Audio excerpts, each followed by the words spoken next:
The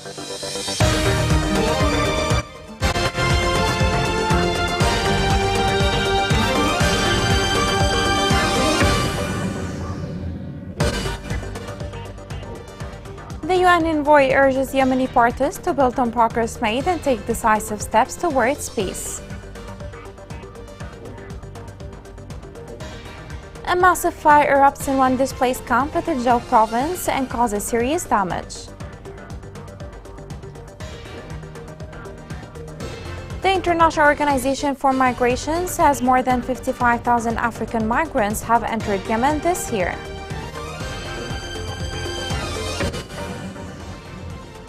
Welcome to Yemen Today TV. This is the English news with me, Rushan Fuad. U.S. Special Envoy to Yemen Leonard King welcomed the UN Special Envoy Hans Grunberg and his team to Washington.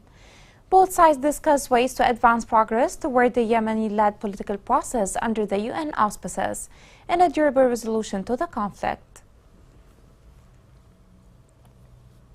Hans Grunberg briefed the UN Security Council yesterday. He urged the Yemeni parties to build on the progress that has been made so far and asked them to take decisive steps towards peace. This report has more details. On Wednesday, the UN envoy in Yemen encouraged all parties involved in the conflict to capitalize on recent gains and move swiftly towards a peaceful and comprehensive resolution. Hans Grunberg said he was impressed by the constructive and detailed conversations he held with Yemeni parties and regional interlocutors during a UN Security Council session on recent peace attempts. Despite some challenges, there was room for cautious optimism, he said. Last year's truce provided a conducive environment and starting point. But the fragility of the military situation, the dire state of the economy, and the daily challenges facing the Yemeni people provide us with constant reminders of why a more comprehensive agreement between the parties is so vital. He also expressed concern over reports of ongoing violence in various front lines, restrictions on freedom of movement, and the government's inability to export oil, which accounted for more than half of the state's total revenue last year, and is straining the government's capacity to meet its obligations to the Yemeni people. Barbara Woodward, the British ambassador to the UN, spoke about the danger the FSO Safer Oil tanker poses to Yemen and the surrounding area, and reminded Council members that up to 80% of the Yemen funding appeal is still unfulfilled. She stated that $43 million is still required for the evacuation of the UN-coordinated oil ship in order to prevent over 1 million barrels of oil leaking into the Red Sea. The Saudi ambassador to Yemen, Mohammed Al-Jaber, discussed with the British ambassador, Richard Oppenheim, the situation in Yemen. The two diplomats agreed on ways to reach a comprehensive political solution in the country. Ambassador Oppenheim hailed the kingdom's efforts to support peace and alleviate the suffering of the Yemenis. A massive fire broke out at one displaced camp at the Jauf province. The reasons behind the fire were not mentioned, but according to eyewitnesses, the fire caused major damage to the tents of the displaced families. Displaced families in the Jauf province appealed to humanitarian organizations and government agencies to intervene and provide them with the basic life necessities. This comes after the World Food Programme suspended delivery most of aid for war-affected people in the camp.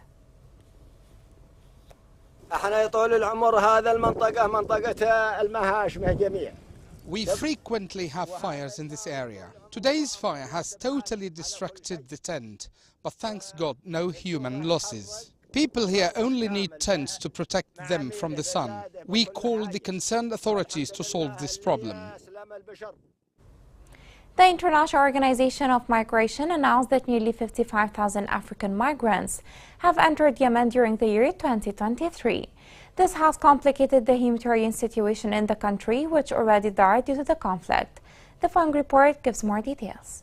Over 55,000 individuals who have fled from the Horn of Africa have sought refuge in Yemen since the beginning of 2023. The Yemeni government stated that the current number of African refugees has risen considerably compared to the same period during the last 3 years. It emphasized the importance of the United Nations and affiliated humanitarian organizations providing assistance to African refugees and expressed the government's firm commitment to offering accessible healthcare services to African African refugees without any form of discrimination. The International Organization of Migration, IOM, announced that Yemen has experienced a record arrival of migrants, surpassing 40,000 arrivals in the first 4 months of 2023. The IOM called for immediate support to meet the challenges facing migrants and ensure the provision of basic services, noting that donor support is crucial to alleviating funding shortfalls and improving conditions for migrants in Yemen. Despite the years of war,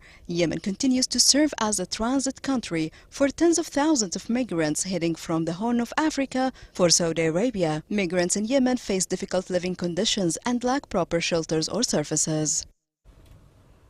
Massam project destroyed thousands of unexploded ordnance and explosive devices in Taiz Governorate.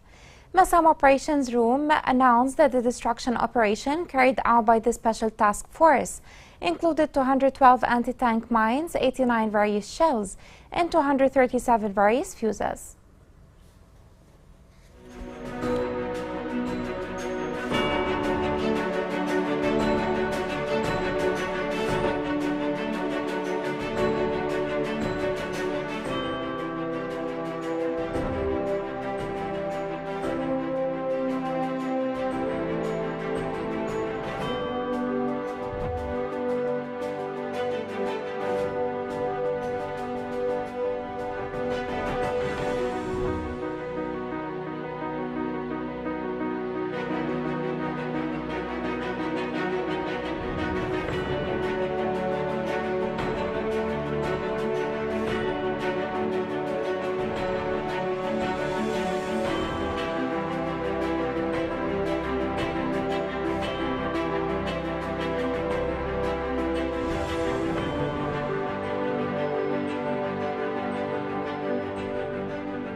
The Defense Minister Mohsen Al-Dari praised the political and economic support of the European Union to Yemen. During meeting with the ambassadors of the European Union, Al-Dari called for more pressure on the Houthi militia to end the human suffering of the Yemeni people. He underlined the Houthi terrorist attempts to destabilize security and stability in the liberated areas.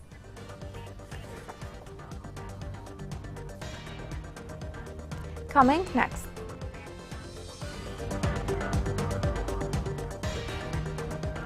Shortage of international aid continues to exacerbate the suffering of displaced families in Yemen.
Welcome back. Chairman of the PLC, Rashad Al-Alimi, held a meeting with the Prime Minister, the Governor of the Central Bank, and the Minister of Finance. Al-Alimi stressed the need to redouble efforts to ensure the stability of the local currency, basic services, and commodities. He gave directions to develop coordinated plans to invest the available resources, provide job opportunities, and to maximize the benefits of the central and local authorities. The shortage of international aid due to funding crisis has doubled the suffering of thousands of displaced families in Ma'rib. The following report has more details. In the southern districts of Marib Governorate, including Al Juba and Jabal Murad districts, military clashes between the Houthi militia and government forces grew more intense at the end of 2021. As a result, more than 10,000 families were forced to flee to Al Wadi district, east of the city of Marib. They chose the desert's fields and trees as their refuge location. Since then, the displaced have experienced a lack of food and housing assistance due to the World Food Programme ceasing to provide them with food rations. We have been displaced from Al Juba district for nearly 2 years and we are deprived of the World Food Programme aid. We got surprised that the programme distributes aid in part of Al Juba which is under Houthi control and they do not care about us here. Instead of acknowledging the severity of the tragedy and the level of displacement experienced by the residents of the district, the World Food Programme and humanitarian organizations chose to ignore the tragedy of the families who were forced to flee their homes after the Houthi bombing of the Juba district. The Houthi militia is in charge of the town of Al Juba, despite the fact that more than 90% of the district's residents are now living in the desert. We thrived with personal efforts for 6 months to meet several organizations and unfortunately we were surprised that the World Food Programme distributes the aid of Al Juba district displaced to those who are in the area controlled by the Houthis in the same district. We appeal to the executive unit of Marib Governorate to help us. Until now, we are calling for the approval of the displaced families from Marib Governorate who are eligible for food aid. But unfortunately, the World Food Programme hasn't approved the names and they are approximately 75,000 families. Al Juba internally displaced inhabitants are dispersed throughout the camps east of Marib, day after day as a result of their loss of food and rations following their displacement. Their agony is made worse. The responsible authorities must exert pressure on the food program to give the displaced people their food rations back and to offer them humanitarian aid. One ship docked today at Aden port on its first visit to Aden, carrying hundreds of containers to cover the needs of the local market. The entry of the ship and its accesses to the rest of the fleet of French shipping line ships comes after reactivating its activity by sending its ships last January to the Aden container terminal.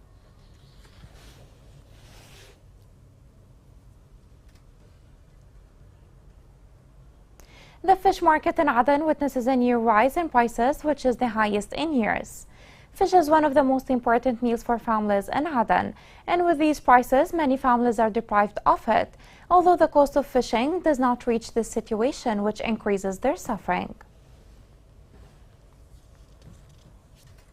Hard living conditions have forced women in Lahj Governorate to work in agriculture as to be able to provide for their families.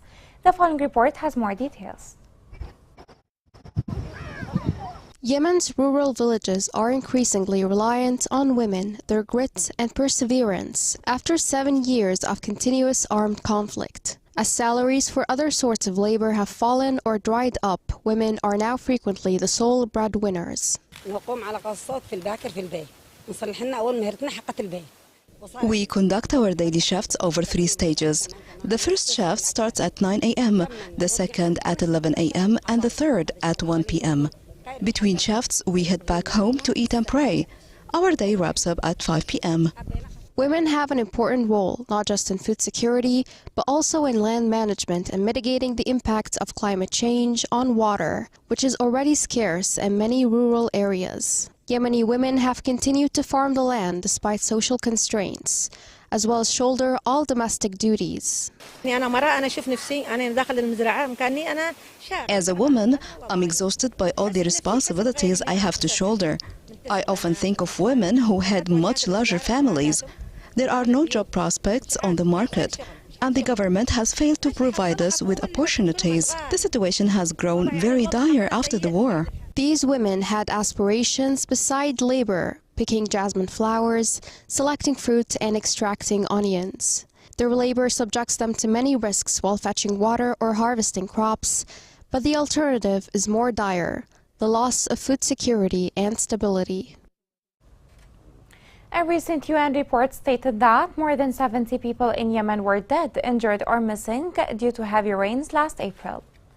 The Food and Agriculture Organization said 31 people were killed and 37 others injured, in addition to 3 missing after floods caused severe damage to the irrigation infrastructure in many valleys across the country. The Houthi militia has imposed extra levies on pharmaceutical factories in the areas under their control. This report gives more details.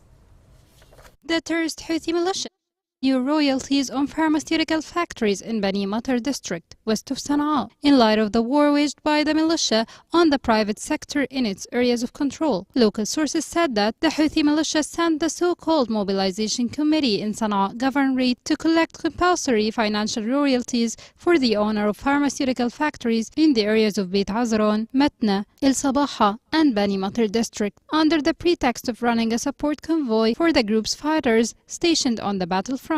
The sources indicated that the militia leaders in the committee, accompanied by 10 armed men, made a field visit to the pharmaceutical factories and imposed an amount of 500,000 riyals on each factory.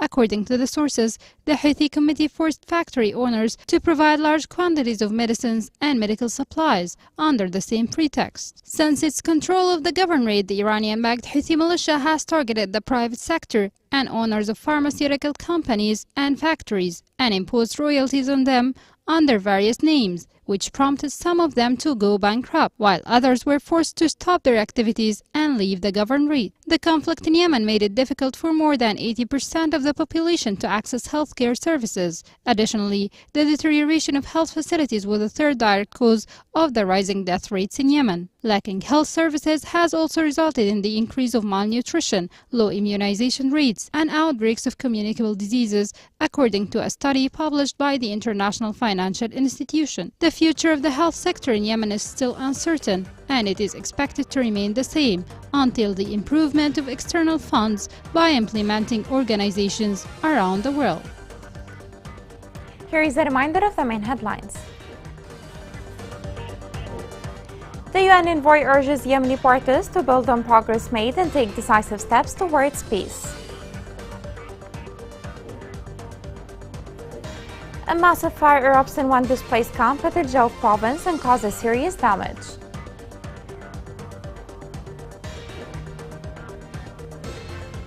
The International Organization of Migration says more than 55,000 African migrants have entered Yemen this year.